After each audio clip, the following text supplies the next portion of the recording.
I feel like this is a movie where if you see it 6, 7, 8 times, it's like amazing because you can have a great time like picking it all apart and being like, that's that character, that's that actor, which means, you know, this is how that relates to that.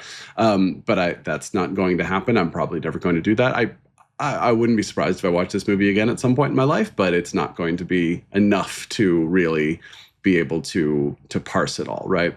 And then, yeah, watching, kind of reading up on it after the fact and watching some breakdowns and everything, I was like, yeah, I did have the feeling watching it. I was like, oh, this isn't as messy as I expected it to be, in the sense that, like you said, Michael, there is a methodical kind of structuring to it all, and it feels very purposeful and everything. So there is a sense of like, I feel like I'm in good hands when I'm watching it. And also, as you said, Trisha, like, this is so impenetrable and is trying to do so much and is taking such big swings that it's like, I don't know that I'm actually feeling anything when I'm watching it, as much as like, you know, someone's like, hey, you want to go to a clown car museum? And you're like, sure, I don't know what that's going to be like. And then you go there and you're just like, that was weird, you know, and then like...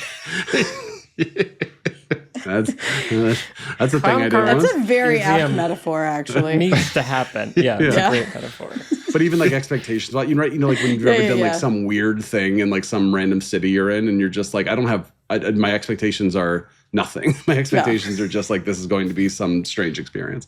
And yeah, so I'm looking forward to talking about it, but I sort of have both sets of feelings of just like, what a, you know, I think one of the video essays I've watched was like, this is the most important piece of art of the last 100 years or whatever. I'm just like, buddy.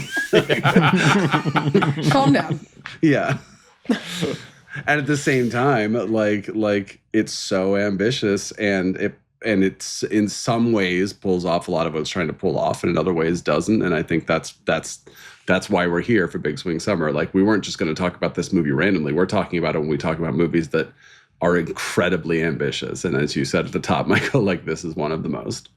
Yeah. Yeah, I did see an interview with the Wachowskis where they said that they think this will be the film for which they're most remembered.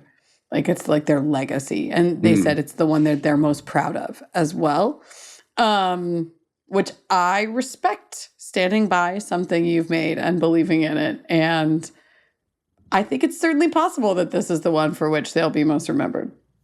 Seems unlikely. It does. Some directors can say that. The directors who made The Matrix can't say that. Possibly not. It's hard.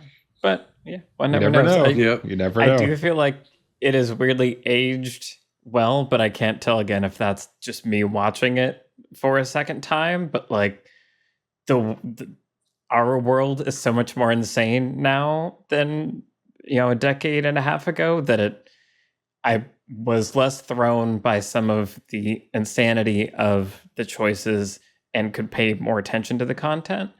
And I feel like some of that has to do with cultural shifts, but again, a lot of it I think could just be, I've now seen it twice and knew what to expect. Hope you enjoyed this preview clip. To continue the conversation and listen to the entire episode, head over to the Beyond the Screenplay Patreon. The link is in the show notes.